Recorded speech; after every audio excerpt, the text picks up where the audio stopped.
Hello, friends. Welcome to the ATC Double Cut. In this episode, I want to talk about nitrogen rate and fertilizer schedules and something that used to make a lot of sense to me that I now think is not the optimum way to do it.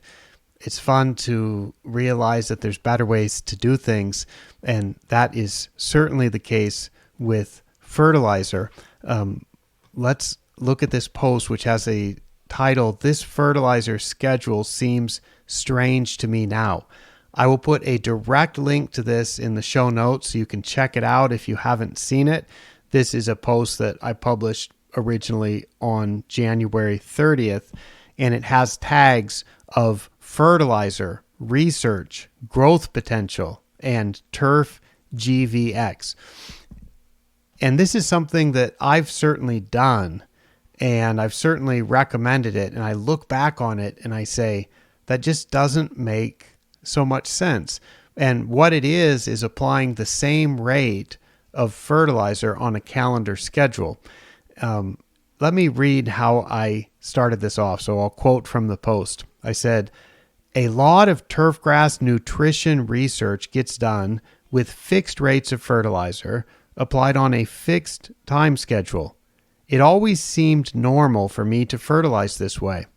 Here are a few examples." And this is from some of my own research. Quoting again from the post, "From some of my PhD research 20 plus years ago, potassium fertilizer was applied to the plots as K2SO4, or potassium sulfate, at 6 rates, 0, 1, 2, 3, 5, and 6 grams of potassium per square meter at 14-day intervals." So I interject into the real time now, going away from that quote, to say that was every 14 days at the exact same range of rates, every 14 days. And that's the way that experiments tend to get done. Now back to quoting from the post. "From a recently published article by other researchers, quote, in all locations, putting green plots received urea on a 14-day interval at a rate of 5 kilograms per hectare. From another recently published article by other researchers, potassium from potassium sulfate was applied at 0, 3.4, 6.9, and 13.8 kilograms per hectare every 2 weeks. And nitrogen from urea was applied at 4.9 kilograms per hectare every 7 or 28 days. Lots of research gets done with fixed rates and fixed application schedules. Then the results of these research projects get taught to students or communicated through continuing education to industry professionals as something like the best performing treatment was rate X applied every 14 days. And that is how I did my PhD research. That's when I was studying what other people were doing and finding what worked best. It was all these fixed rates on fixed application schedules. And it seemed normal to do it that way. It seemed normal until it no longer seemed normal. Because what caused me to think it's not normal is because the grass demand for nutrients changes. It's not always the same. So it's not only related to the fixed application rates. If we apply the nutrients, that doesn't create the demand. What creates the demand is the environment that the grass is growing in and the temperature conditions that the grass is growing in and the light conditions that the grass is growing in. And of course, the rate of nitrogen that you supply also will adjust the demand for other nutrients. So how much the grass is actually growing, that's really important. And the weather that the grass is growing in, that's really important. That has something to do with the nutrient demand. And I shared some charts. This is kind of a cool thing to look at. So if you're listening to this, you might check out the post and check out this free resource on the Pace Turf website, which is a set of university research locations, university research stations, their climate appraisals for their locations. And in this screenshot that I shared, there are growth potential curves for cool and warm season grass for places like the University of Arizona, UC Riverside, Colorado State University, Purdue University, Iowa State University, University of Georgia, all kinds of places. And what you can see is those are not flat lines. If those blue and red lines were flat, that would mean that there is the same growth potential and the same predicted nutrient demand at every time period. But those go up and down. When the growth is going to be slow, those lines will be low, meaning it's like winter and Bermuda grass doesn't grow in winter, or it is the middle of summer and you're in Georgia. And in that case, if we look at the University of Georgia location, the growth potential goes down for cool season grass in the summer because the temperatures are above the optimum. If we want to really see that drop, look at the University of Arizona, where in the summer the growth potential for cool season grass plummets almost to zero because the temperatures are so high, and it's just perfect for warm season grass at that time. So why would it make sense that we should fertilize at something like 1/10 of a pound or half a gram of nitrogen, or what would that be? 5 kilograms per hectare, something like that. Why would we fertilize at that rate on a calendar schedule when sometimes the conditions are ideal for the grass to grow and sometimes the temperatures are far from ideal for the grass to grow? And it should be that we supply those nutrients in a way that matches the growth of the grass.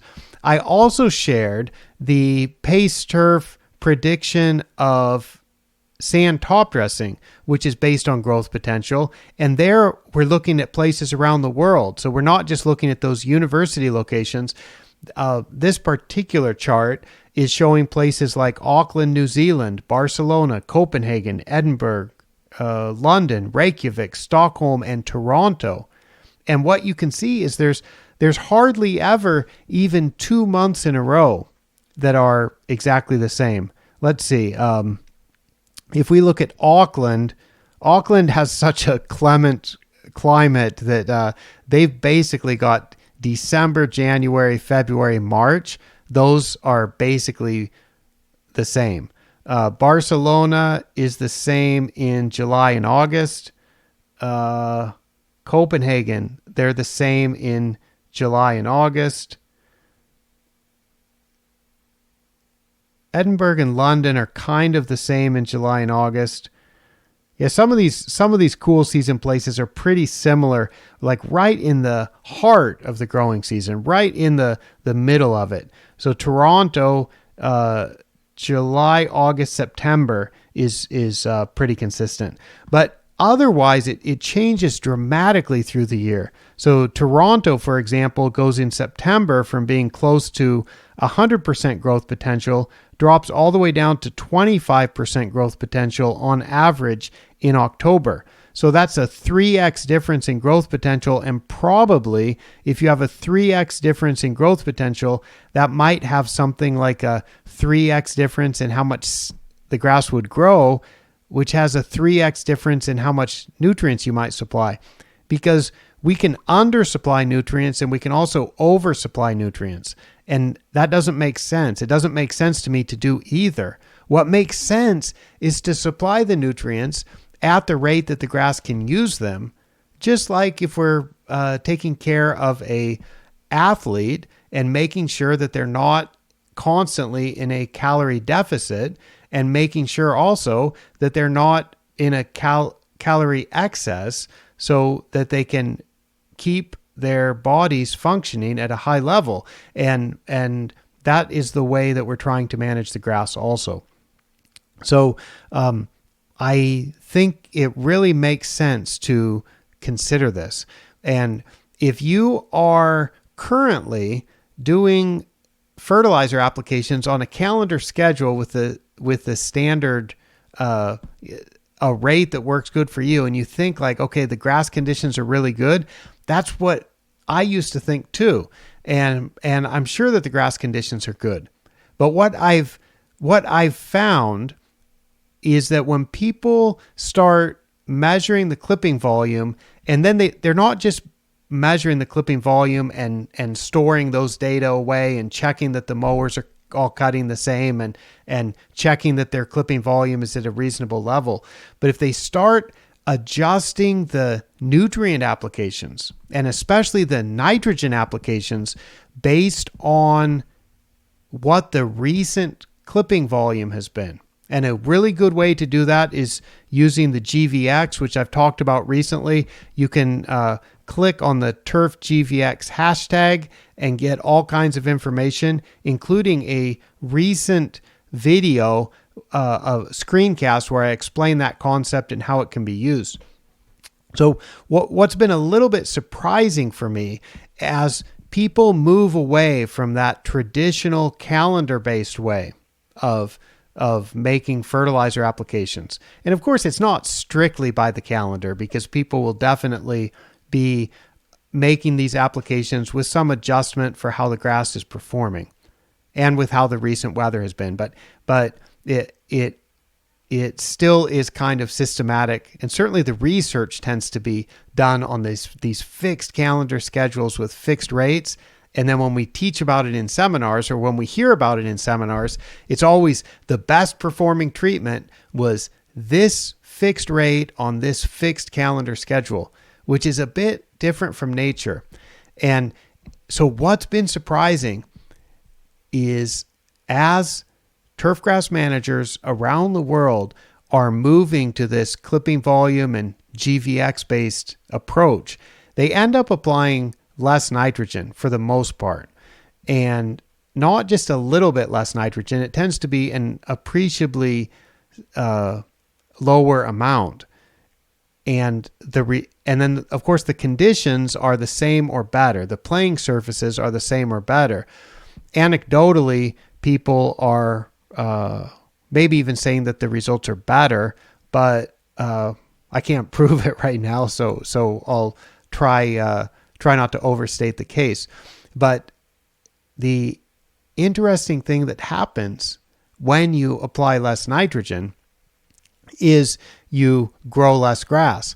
And when you grow less grass, you will tend to produce less organic material in the root zone. And when you tend to produce less organic material in the root zone, it means you don't need to supply so much sand top dressing, and you don't need to scarify so much, and you don't need to punch holes and fill them with sand or inject sand or remove material and replace it with sand. You don't need to do as much of that. And it's interesting to see that moving from a calendar-based nutrient supply system, which is going to be a little bit more inefficient. So you have to apply more nitrogen because it's not so efficient, because you're not applying it always in proportion to how much the grass can use it. So if you move from that inefficient system to a more efficient system, you're able to get better results with less nitrogen, some promising side effects that I believe in, but as a scientist, I can't really prove it right now that you get less disease or better overall, like better, healthier grass or something. But it seems like that might be the case. Anyway, that is an interesting blog post. Again, that is one that has the title, "This Fertilizer Schedule Seems Strange to Me Now." And I predict that if you change from a calendar-based system to a clipping volume and how your grass actually is performing based system, if you adjust to that, what I would call a flexible fertilizer system, you may also be saying the same thing, that looking back on how we used to fertilize, you might say this fertilizer schedule seems strange to me now. Now, keeping with my recent idea suggested to me by Lee Strutt that I offer some maybe travel advice or restaurant recommendations or interesting things that I've observed. Just a little bit of a tidbit that goes beyond what is on the ATC Double Cut. I have been passing through Tokyo's Haneda Airport many times this year, and I recently had a nice haircut there, and I also had a nice shoe shine. So I would like to recommend that if you're passing through Tokyo's Haneda Airport, in Terminal 1, which is where the Japan Airlines flights leave and arrive from, there is an excellent barbershop where I have had 2 haircuts in my life, and 2 haircuts and a shave, and 2 haircuts and 2 shaves. One of the first one was, a decade or so ago, and I thought it was quite good. And I recently was passing through, and I really needed a haircut, and I desperately needed a shave because I was going on a business trip, and I was so glad to find that barbershop still there. So that's in Terminal 1. And then as I was leaving, I was departing from Haneda Airport a few days ago, and I had been wearing my shoes, my black Asics Run Walk shoes. I also have a shoe recommendation. There is a lovely Gore-Tex shoe made by Asics, and they have a Run Walk shoe that is, it's nice for seminars, but it's also good to wear out on a golf course, and it's waterproof. And yeah, the soles may not be perfect for particularly slippery conditions, but if it's dry, they're a shoe, or just a little bit wet, so long as it's not too slippery. It's really a nice looking shoe that's good for business. Not quite a work shoe, but one that you could wear to deliver a seminar, to teach a class, to go to a board meeting, or you could wear it out on the golf course. So I have my Run Walk shoes, and I'd been on a couple of golf courses, and they were a little bit dusty and had a little bit of dirt on them. I really wanted to get them shined and stored properly. So I was in Terminal 2, which is where the ANA flights arrive and depart. And on the ground floor of Terminal 2, I came across a wonderful shoe shine shop, and I got my Asics Run Walk shoes shined. So I am pleased to offer that advice for the next time you're in Tokyo. That would be a great thing to do. And I think those shoes are sold all around the world. I've bought one pair in Bangkok at the Emporium shopping mall, and I bought one pair at the Asics Run Walk store in Ginza, in Tokyo's Ginza district. I believe those are sold at fine department stores all over the world, and they're a shoe that I have a brown pair and I have a black pair, and I quite like them, and I like to keep them well shined if I can. And I would rather pay for somebody to do that rather than do it myself and let them use their professional experience and their professional materials while I can sit back and, I don't know, listen to a podcast or contemplate my next blog post or something. Thank you so much for your interest in this type of material. And thank you for, I get so much feedback about people actually pay attention to this kind of technical stuff. So it's pretty cool. I'm always glad to hear from you. If you think there are interesting things that you'd like to hear about, or anything about these, like nitrogen rate on a calendar schedule versus a flexible schedule, it's an interesting topic, and one that a lot of people are getting some great results with and are adjusting how they used to do things. So if you've been getting great results, or if you're a little bit hesitant, or if you think there's better ways to do it, please let me know. I'll be so glad to hear from you. For now, I will sign off for ATC from Hokkaido, Japan. I'm Michael Woods. Bye-bye.